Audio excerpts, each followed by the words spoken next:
everyone, and welcome to Tabor Talk. I'm your host. I just ran a quick mile here, so I'm a little out of breath here. Only 1 mile. My thing is I usually don't run more than 2 miles and then I rest. But I will, like a couple of weeks ago, I ran 21 miles in a weekend, but it was broken up. So I was doing 2 miles rest, 2 miles rest, and I did 21 over in a weekend. So Friday, Saturday, and Sunday. Which is not bad. I mean, that's my new thing. I was listening to an older Tim Ferriss podcast, and Pavel. He's from Russia. What's his last name? Pavel. It doesn't matter. But he's a strength and conditioning coach. His whole thing is strength, and his emphasis was on like not work yourself to the point of failure. Like leave something left. You know what I mean? So. I mean, it's good. There's a time and place for that, for building cardio. But go in when you stop, when you still have, 80%. And then, so I've been doing this for, 5, 6 months, this sort of spurt, like 10, 15-minute workout, stop, rest. Whether it's weightlifting or running and all that, So it seems to be working for me so far, I'm trying all this stuff out. So anyway, getting right into this, speaking of Tim Ferriss, and listening to an older podcast from June of 2015. His guest is Whitney Cummings. Just started listening to it, but anyway, the first 10 minutes she's talking about addiction and the 12-step program and all that. And I didn't even know, is Whitney Cummings, was she an Al-Anon? I'm not sure if she had the problem with addiction, but anyway, I want to talk about these 12-steppers, AA, addiction, and all this. Let me say this. I don't like labels because I think they restrict you, but I had a drinking problem, like major. It was out of control and it almost killed me. Now, I don't drink anymore.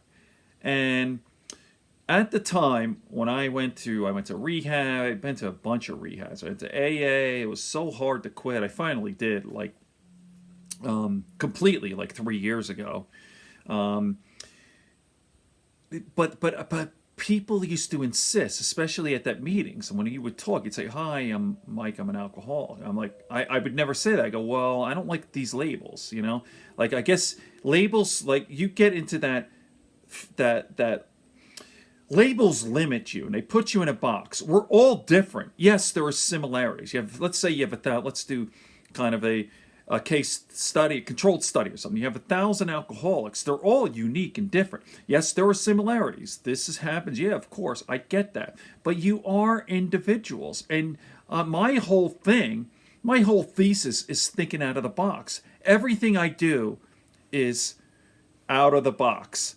My workout, extreme workout, my diet, stem cell therapy, right? Okay. So that's number one, labels. The AA thing, like, oh, I'm an alcoholic, and then the war stories. I talked last week, Lenny Clark was on Joe Rogan, and the whole program is about Lenny Clark and his fucking war stories. And I was like, I was doing drugs, and then, I was an alcoholic, Joe, and then I went here, and like, we got some hot chicks, and then, I'm like, dude, not interested. I mean, that was a major turnoff for me. Those goddamn stories, stop. I had to stop. But and it didn't help me. Not saying I'm not going to shit on AA. It's helped a lot of people. It's good. It's a place where people can meet and all this. But again, I think out of the box and I do things on my own, and that's whatever. It's work.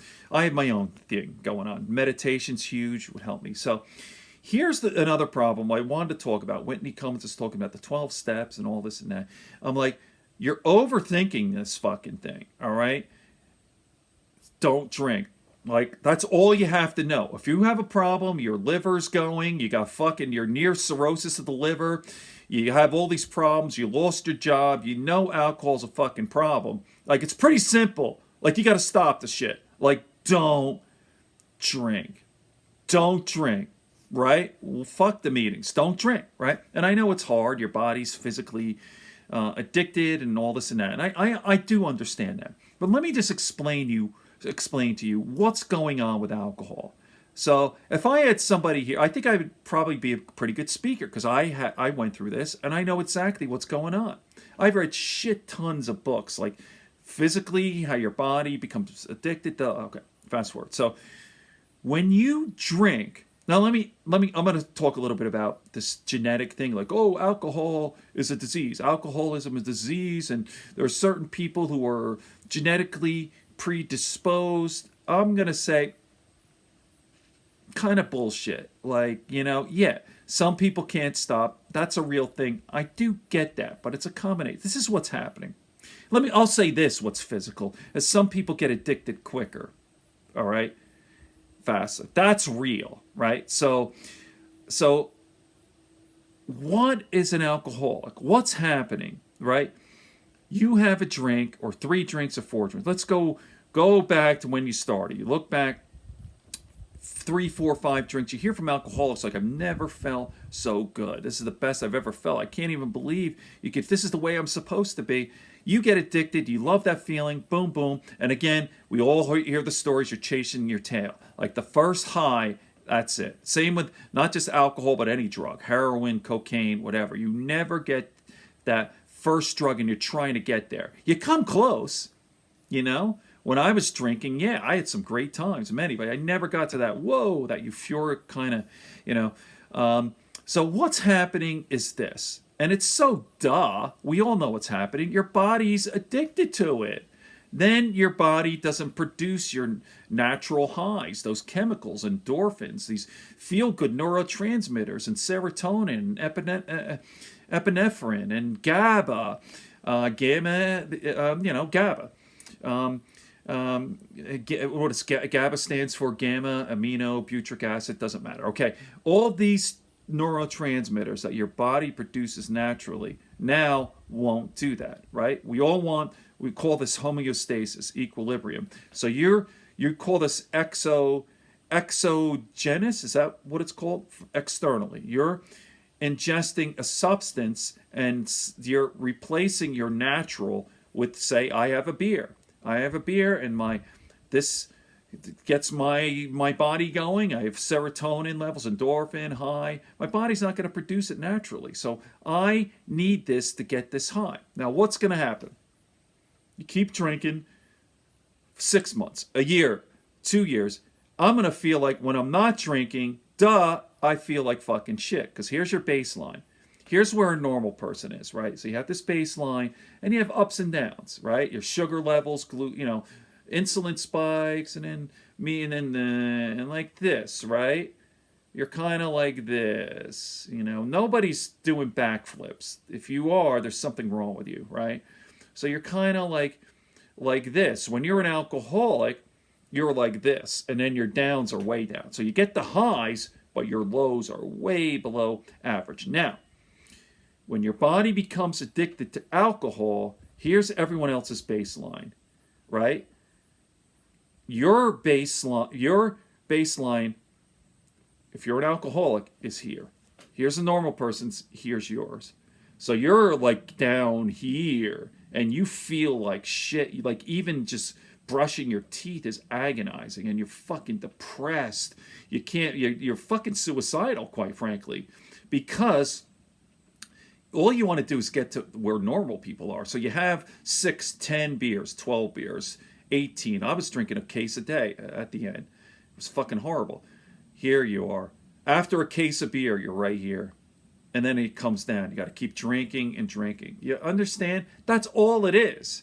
I wish people could understand this. Now, all right. So when you say like I'm an alcoholic or I'm genetically predisposed, I would say that I got addicted maybe quicker, or maybe I was addicted to the high. Like I have an impulsive personality to begin with. With everything, I can't stop, good and bad. Like exercise, it's not 2 hours, it's 6 hours a day. Eating, when I eat something, my wife gives me a piece of chocolate, I eat the whole fucking chocolate bar, or the whole cake, the whole thing. It's fucking impulsive. So I got that. So it's more of a it's both. It's psychological and physical. So here's how you stop. You got to listen, you're going to go through the pain.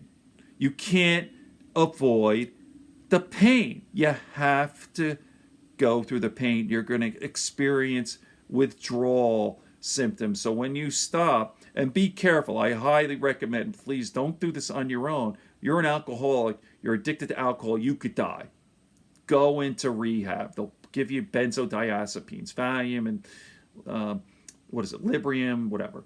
The benzos, right? To keep you level, and then you'll wean off. Now, this is going to take a long time. If you understand that you're going to be sick as fuck, and you're going to feel like you're going to die, but if you know that eventually you're going to get better, and you will, eventually, I promise, I'm living proof, you'll feel better, right? So eventually, you'll be here. You'll never be here again.